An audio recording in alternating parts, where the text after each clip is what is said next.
Welcome to Color Me Green, a podcast focused on making the world a greener place. If you know me, you know Halloween is my favorite holiday. I love October, I love the fall, I love the spooky and creepy things. Halloween movies are my favorite, Hocus Pocus being at the top of that list. It's just the best time of year for me, and I love absolutely everything about it. Well, everything except the waste. And this goes for all holidays, and trust me, I'll get into a sustainable Christmas episode when the time comes, because we all need a lesson on that. I've already got ideas for things to list because I'm planning my work's Christmas party, and I'm planning on making it as sustainable as I can. Anyway, back to the current holiday. I almost wasn't going to do a Halloween episode because I didn't think it was going to be that great, but then I did a little research and found that you can actually be more sustainable in a lot of ways when it comes to Halloween. I think the first thing we should cover are costumes, because those are, as we all know, one-time use and then you toss them. For most people. Is that the way it should be? Absolutely not. But kids want to dress as their favorite characters for Halloween, like Elsa and Anna, but those are only costumes that are going to be popular for a few years, and then it's going to be something else. I'm not sure what the popular kid things are these days, but I know when I was younger, I was a Powerpuff Girl. Bubbles, to be exact. They were big then. Did I wear that costume for more than 1 year? Of course not. So all these costumes kids and even us adults wear are all packaged, plastic, and disposable from halfway around the world. One of the best ways to have a sustainable costume is to be creative. Use clothes and props that you already own, or even pick up a few things from your local thrift store. I haven't bought a piece of clothing from a fast fashion brand, and I don't even remember when. I've been thrifting all of my clothes, and take a listen to episode 3 for more information on why fast fashion is a big no-no. Another great way to get your costume that is probably even more eco-friendly and cheaper is to rent it. I've never personally knew of this option until now, but it's definitely an option to look into. You're only going to wear it once, right? So why not just rent it? If there is a costume rental place near you, theater costumes, what have you, check it out. Odds are they have a ton of stuff that you can rent. In one of the articles I read, there was a paragraph that said, "I can only imagine what future archaeologists will think of our society when they uncover plastic costumes of Elsa, Anna, Pennywise, Batman, Belle, Wonder Woman, and Baby Shark." I thought that was hilarious because that's totally right. Those plastic worn once costumes are still going to be around because plastic never fully decomposes. Take a plastic bottle, for example. It's estimated to take a plastic bottle approximately 450 years to break down until there's nothing left visible to the naked eye. Plastic will always be somewhere, whether it's in the air, the water, or in the soil. All of which are places that it should not be. So get creative with your costumes and make it or rent it, just don't buy it one use.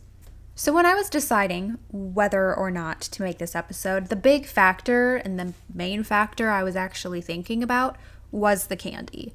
I know you can make your costume and decorations, but the candy is the big thing for me because you can't have Halloween without it. And all the packaging and wrappers are just as bad as the plastic one-use costumes. I know kids love the big candy bars and all the chocolate that comes covered in wrappers. I know my personal favorite candy to get was and is Reese's Peanut Butter Cups. They are totally not eco-friendly, so what are some candy options we could pass out instead? Cardboard packaged candies.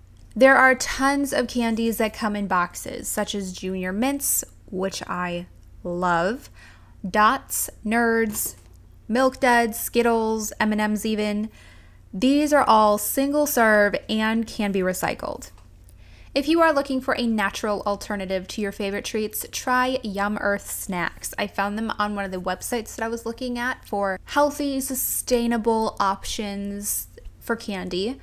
They have a variety of packaged snacks that are free of the top 8 allergens, contain no high fructose corn syrup, no artificial dyes, are non-GMO, and made with simple organic ingredients. They don't have the most sustainable packaging, but the candy is a healthier option for people who decide to go that route. Another big contributor to plastic waste on Halloween are the plastic pumpkin buckets kids use. Sure, they're cute and festive, but it's one night. And a pillowcase you have lying around or a reusable shopping bag will do the trick just fine. They are better for the environment and most likely allow for a lot more candy to fit inside. Now let's get into decorations. I don't really decorate for the holidays since I live in a small condo and I live in the desert. Since I moved to California and don't have the seasons changing to signify the different holidays, it's just not the same. I put out a few decorations here and there, but nothing crazy. I've had my, what a normal person would call Halloween decorations, up since last year.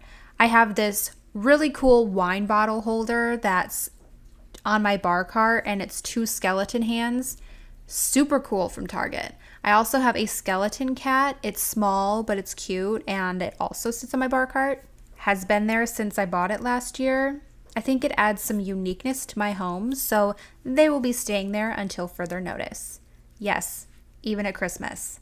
Told you, I love the spooky season. Like costumes, Halloween decorations are cheap and disposable, and mostly made of plastic. Trust me, I get the fun in buying new decorations and going all out for the holiday, but at least buy secondhand or donate your stuff when you're done with it and let someone else get a kick out of it in their home. But if you're looking for long-term decorations to add to your home, get crafty. I have an entire Pinterest board of Halloween and everything to do with it. Find some fun ideas you can make with a few items you have around the house or some things that you can thrift. A cool thing I just thought of, if you want a spooky vibe, get some hue lights and change them to red around your house. I've done that personally with my strip lights, and it definitely adds that spooky factor. You don't want to be alone in your house with the red lights. It's just not, it's scary, but it's very, very much a spooky vibe. Buy some organic, locally owned pumpkins. Buy some organic, locally grown pumpkins instead of plastic ones. When you're done with them, put them in the ground and it will decompose and enrich your soil. You can even take the insides and make yummy treats like baking pumpkin seeds, pumpkin pie, and so many others. Bet you can't say the same for those plastic pumpkins. I would get into Halloween parties, but parties are a whole different episode all on their own. I would go on, and we just don't have time for that right now. So I know Halloween is this weekend, and you're probably already prepared, unlike me who waits until the last possible minute to do a lot of things, like make my costume and decide what my costume actually even is, and then go to order your costume, and then the things that you need won't get here until November.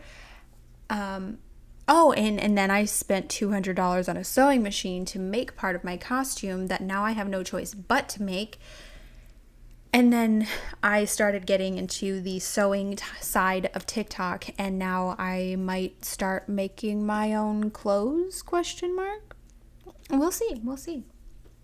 But anyway, whether it be this year, next year, or into the upcoming holidays, take a few tips from this episode and try to make your holidays a little greener.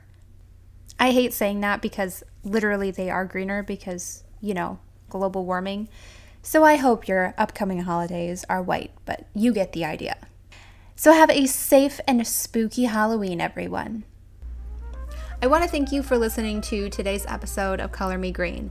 New episodes are going to come out weekly, and hopefully each one has something you can take away and learn from. I currently have a ton of episodes planned, but if you want to request a certain topic to discuss, please feel free to message me on the show's Instagram at Color Me Green Podcast, linked in the show notes. If you loved today's episode, please make sure to leave a review, as I will be randomly picking reviews every week as they roll in to read on the show. One of the best ways to help change the world is to share this episode with a friend and let them also learn what they can do to live more sustainably. And as always, remember to reduce, reuse, recycle, and live green. See you next week.